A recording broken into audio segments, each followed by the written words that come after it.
Welcome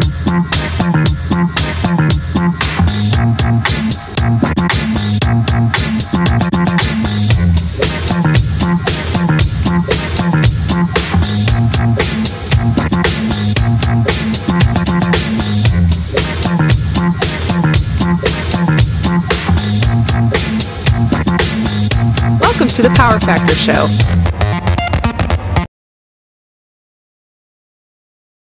The bandwidth for this episode of the Power Factor Show is brought to you by the Firearms Radio Network, firearmsradio.tv. Sponsored by Taylor Freelance, Rainier Ballistics, Hodgson Powders, and JPL Precision.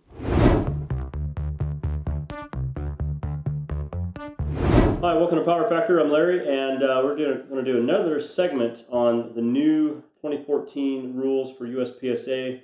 We've already recorded one segment on competitor equipment, scoring, and penalties.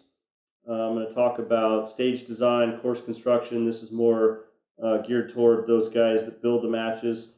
There's some new rule changes. Again, these rules took effect November 2014. We don't have the new rule book out yet. I think USPSA is still working on getting those to the printers. And I'm not sure if every competitor, if every active member is going to get a book. From what I heard, they might be sending them just to ROs. Not real sure how they're doing that this time around. But I'm anxious to get a copy myself, because in May, in a few months here, I'll be working the Area 1 Championship as a Chief Range Officer. I would prefer to have an actual new physical rule book in my hands by that time. So hopefully they get it going. Let's talk about new rules, starting with Chapter 1, Stage Design. I'm going to go through some of the changes, things that have been added. So Rule 1.1.5.1. Long courses are now exclusively governed by 1.1.5. That means you cannot use shooting boxes and specify target arrays even at local club matches, not even at level 1 matches. So like we recently went through a match review where we showed a match at Marysville Rifle Club that I shot, 6 stages, and one of those stages we had a big shooting box, and the intent was shoot all the steel from back here and then move forward to this fault line and shoot the rest of the stuff. Well, now that the new rules were in effect at that time, we couldn't do that. We could do that before, but now not even at your local club match. You have to allow the competitors to shoot any target that they can see, except for that one caveat that we talked about in the last episode. On your moving targets, I can still put in my written stage briefing that you cannot shoot that moving target before you activate it, even if you can see it. So at the level 1 match, at the level 1 club level, you still have that option, which helps. It helps put matches on the ground. There's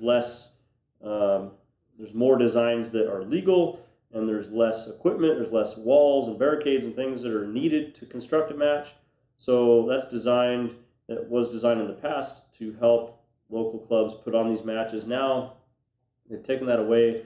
I know that's going to be kind of a pain in the butt for a lot of clubs, because on a long course there is a lot of, from this box shoot this array, from this box shoot that array. Even if I could see everything from here, now we can't do that. We have to construct these courses, any long courses anyway, you have to construct them as if it was at the national level stage. So there's your new 1.1.5.1. Now, 1.2.1.1, this is short courses. They're now defined as being 12 rounds or less instead of 8 rounds. A short course used to be defined as up to 8 rounds. Now it's up to 12.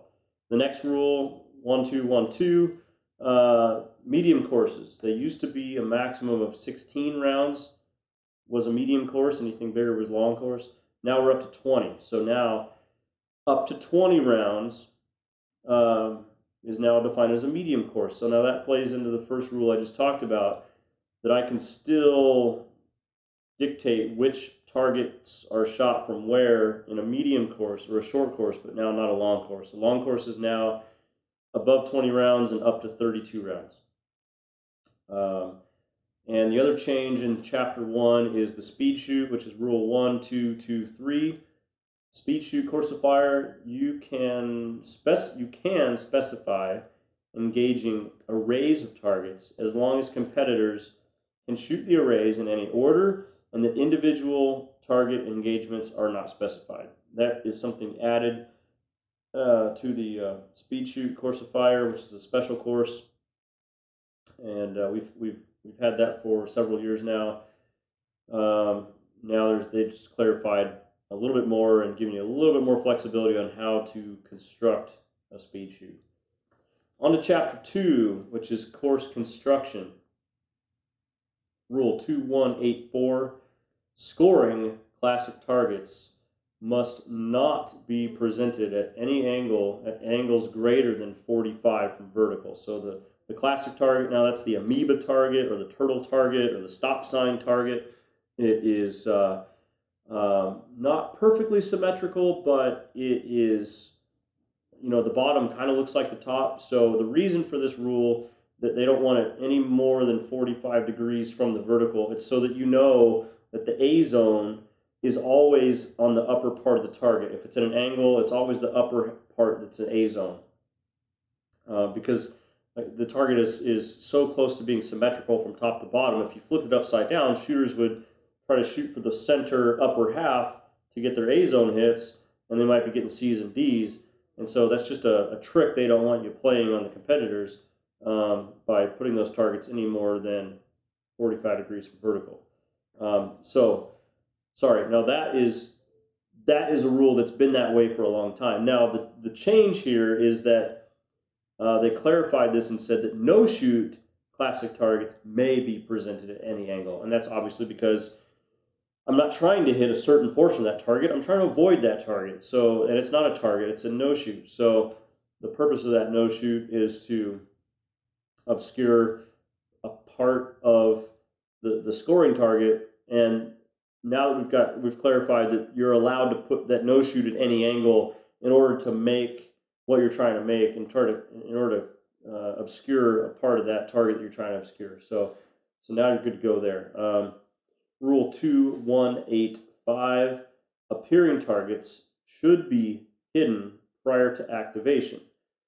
2.1.8.5.1, now at level 1 matches, the written stage briefing may prohibit engaging targets prior to activation. See 9.9.4. We talked about that last week. And then let's see here. So that's mentioned in two different places of the rule book. Rule 2.2.1.5, off-limits lines. Crossing off-limits lines will result in a 0 for the stage. That's always been that way. An off-limits line is a place that for safety reasons or for whatever reason you don't want the competitor even walking through this area or running through a certain area of your bay. So you construct off-limits lines. By definition, they must be 2 feet from a fault line. So they're not to be used as fault lines. You still need a fault line that allows the competitor to fault the line, but still blocks anybody running through a certain section of the bay. And not only are they 2 feet from the fault line, but they must be 2 feet high. So they're ropes that are strung across stakes, or they're caution tape or something that's off the ground that clearly marks that you don't want the shooter going through this area. Now, what's been added to this is that you can construct a break in that line to allow the RO to pass through there, but the shooter may not pass through the break in the line. Therefore, now the break in the line is deemed to be continuous through there if you're trying to leave an opening for the RO. So that's the part that's been added to the new rules. That was 2.2.1.5. And then the other clarification they made now in 2.4, safety areas. Now it says that safety areas must have a table with the safe direction and boundaries defined.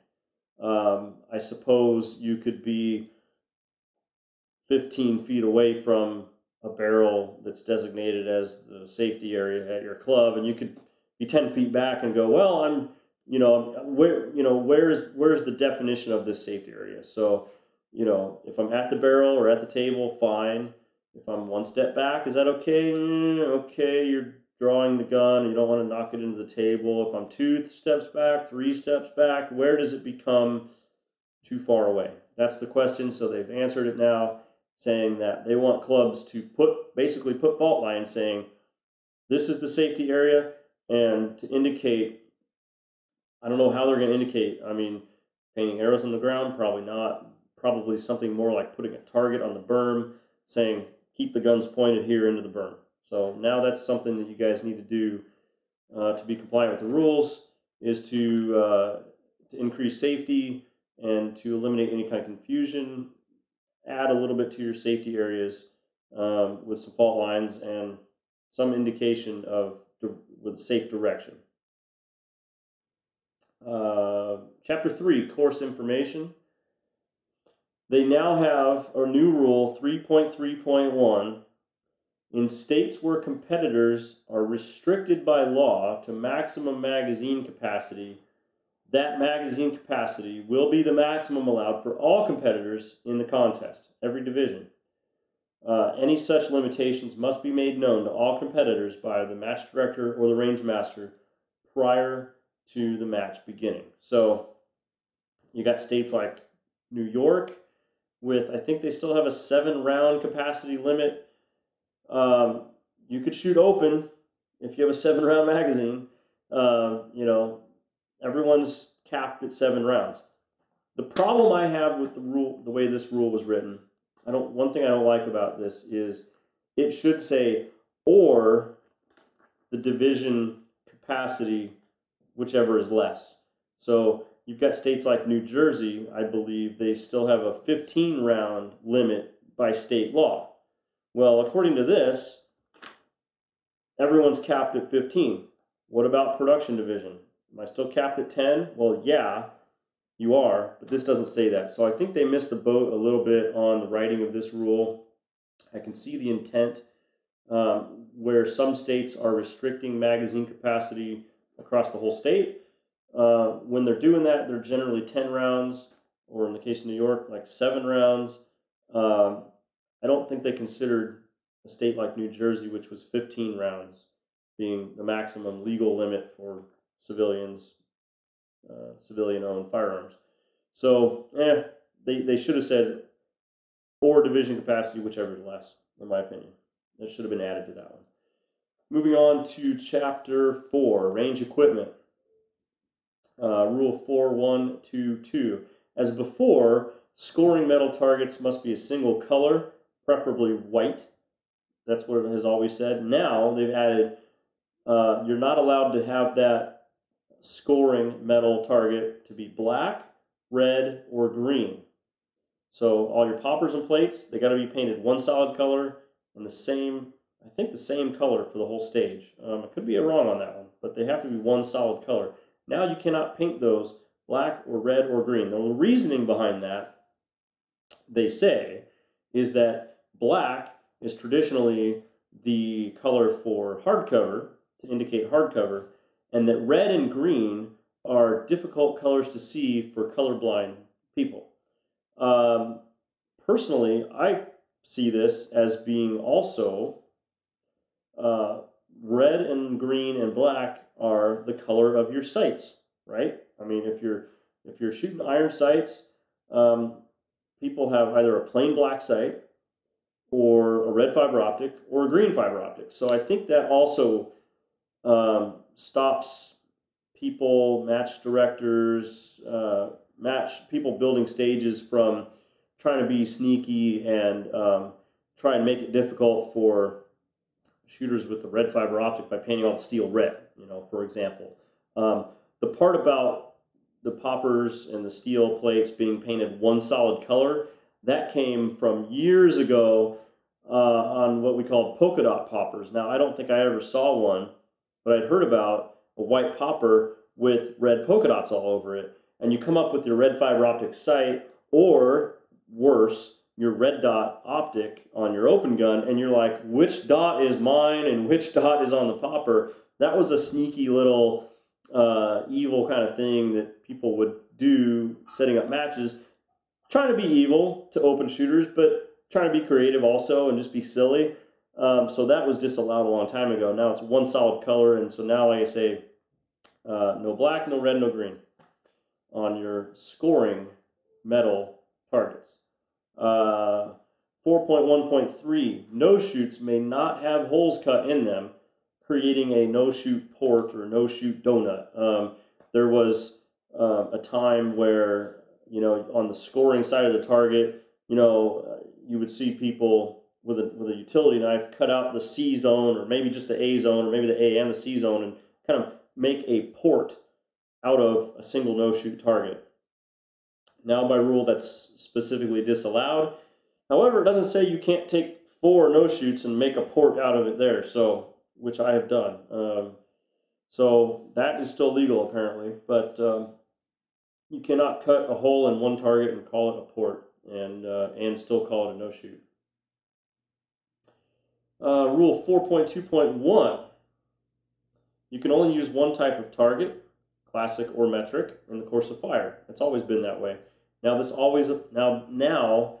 the change here, what's been added, is it also applies to no-shoots. So if you're using classic targets or you're using metric targets, the no-shoots in that stage have to also be of the same target type.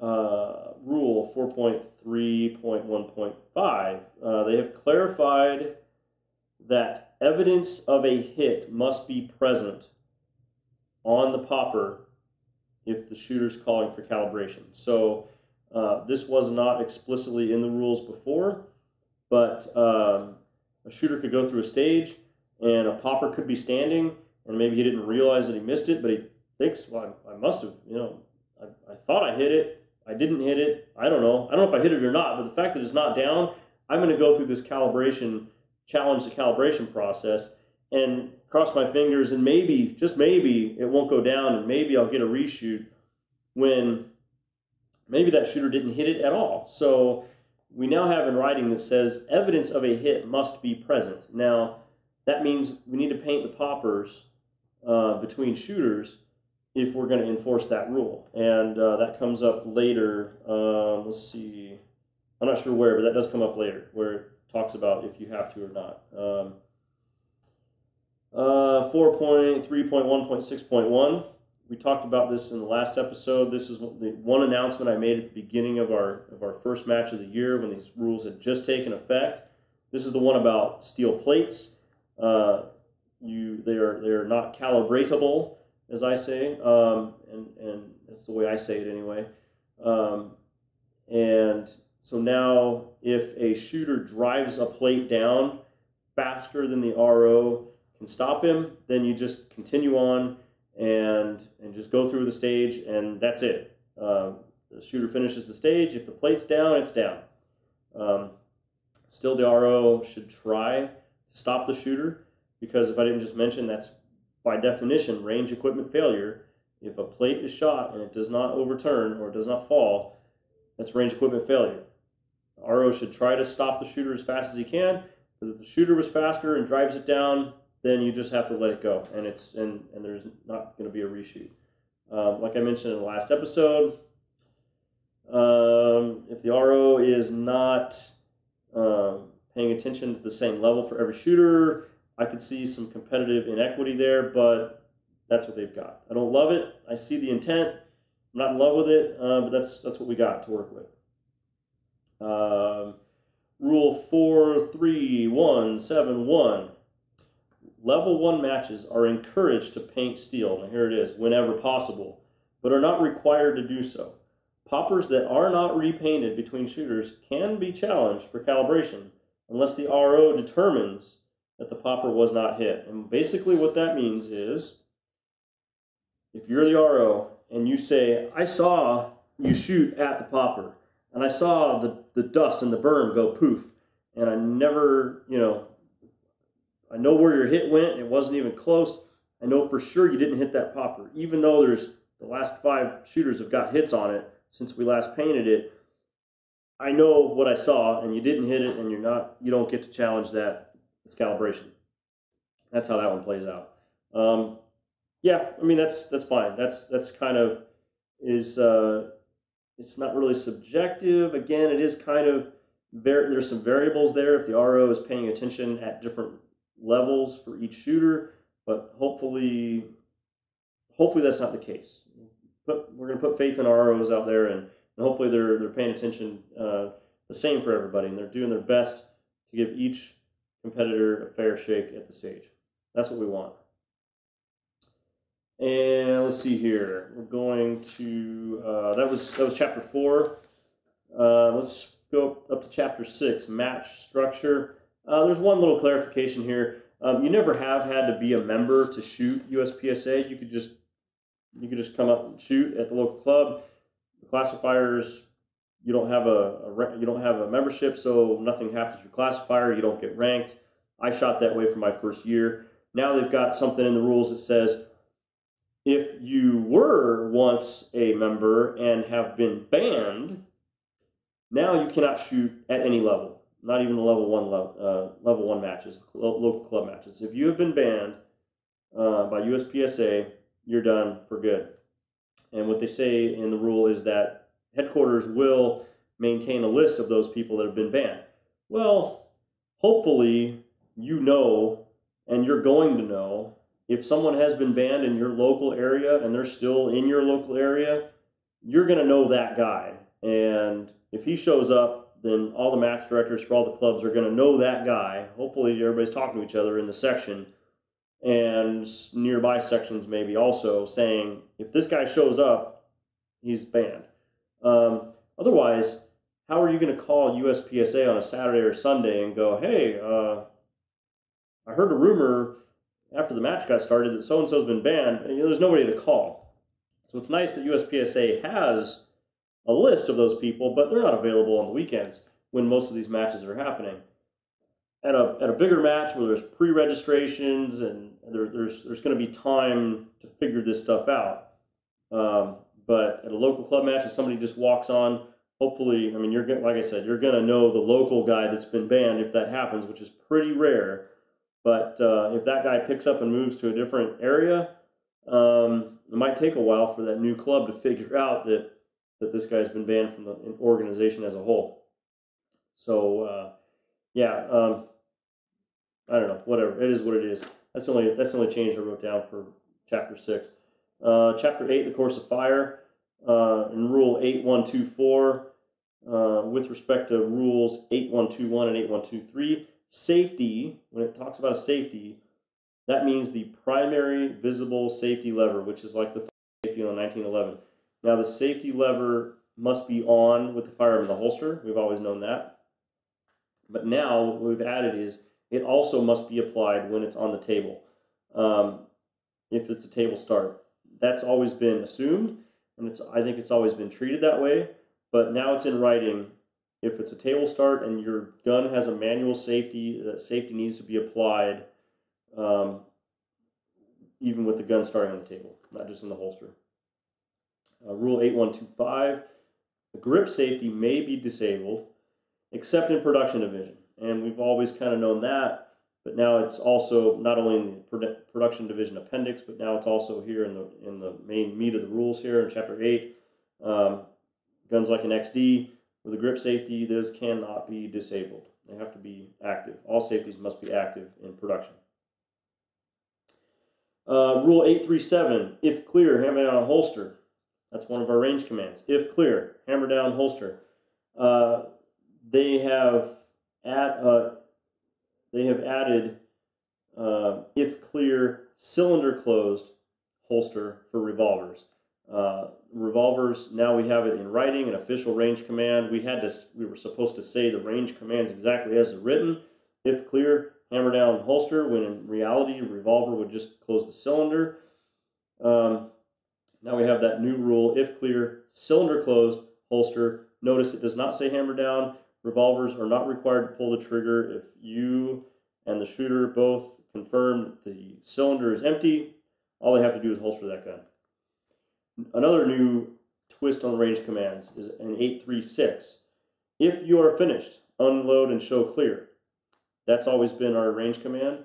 We've added one, which is just unload and show clear, and that is in the case when you've stopped a shooter for safety infraction. Maybe it's for whatever reason you stopped the shooter. Maybe it's for safety. Maybe he's being disqualified. Maybe it's a range equipment failure. But in the middle of a course, you're yelling stop, and then unload, show clear. You don't say if you're finished because he's not finished. You're stopping him. So just a little cleanup, just cleaning up the rule book here. It's not a significant change on that one. So that is pretty much all I have written down. There's several things that have been added to the glossary, and all of these rules they're not so significant that I couldn't pencil them in. I did fit most of them into my 2010 book just by penciling them in there. I just want to see, yeah, there's a couple of things that have been added to the glossary. Dummy ammunition has now been defined. Facing down range has now been defined, like we've already talked about.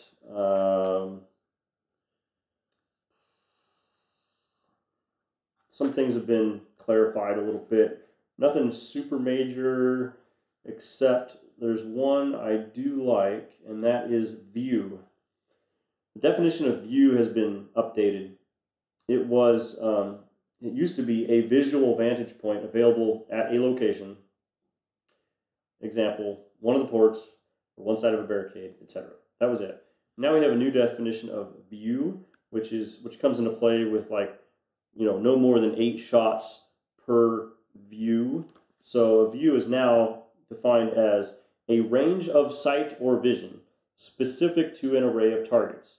In order to constitute a new view under this rule, the range of sight of an array of targets must be broken by a vision barrier of some sort, such that a different array of targets is seen in the new view. Well, that could be a barricade like this, where I'm looking at an array of targets from the left, an array of targets from my right, but that could also be a barricade like this, a wall going downrange like that. It doesn't tell me how wide that barricade has to be.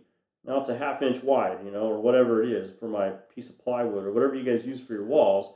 I can have an array of targets here. I can have an array of targets here. If I just put a single wall like that, by that rule, that's a different view, even though I could potentially seamlessly engage targets from the left and targets from the right with the same transition between targets here and the same transition from the last target to this one to the first target to that one. My transition time might not be any different on the clock, but that is now defined as a new view and good to go, I guess, according to the rules. And I'm kind of happy about that because it clarifies that. That has been one of the things that some people didn't really understand. Some people really thought they understood it, and maybe in different ways. So depending on what match you're at or which range you're at or which major match you go to, a view might be thought of as something different. Now that's still, this is all to do with constructing the match. So this is before the shooters arrive and start shooting, but something for you guys to consider. So that pretty much wraps it up. There were some changes in Chapter 11. That is to do with arbitration. You guys probably don't care about that. That's something that most people have never experienced. In my 12 years of USPSA, I've experienced exactly one arbitration where I was a range officer and had to write out my statement and all that kind of stuff about what happened. And Steve Zophi from our show was the match director, range master of that match. So that was a very interesting process. It's kind of cool to have been part of one, but this was at a level 2 match. But for the most part, if you guys are shooting mostly club level matches and you're doing this for fun, you probably haven't experienced an arbitration. So I'll let you guys go to USPSA.org and look up the new 2014 rules. By all means, download them. There's also a document out there that talks about all these rule changes. Hey, one thing actually that doesn't show up on that document, which kind of, again, a little sloppy. They say, here's all the rule changes. Well, one thing they didn't add was revolver division. So this is kind of big news. Revolver division is now, there's revolver major and there's revolver minor. Just like single stack major, single stack minor. If you're minor, you get more bullets, and if you're major, you get fewer bullets. So in revolver major is what it's always been. Got to make major power, and you can do it with any caliber. That's one thing a lot of people don't know. You could shoot 9 major in revolver if you really want to, but you only get 6 shots between reloads. So let's say you show up with your 357, it's got 7 rounds in it. In the past, you could only shoot 6 of those rounds before reloading. Now you can shoot revolver minor, and you can load that gun up to 8 shots. So you'll start seeing people out there shooting 38 revolver in 38 or 9mm. Smith & Wesson just released a new gun that looks to me more like an I-Core gun, but maybe with a slightly shorter barrel. Looks like a pretty long barrel. Maybe with a slightly shorter barrel, it might be popular in USPSA. I think it's an L frame.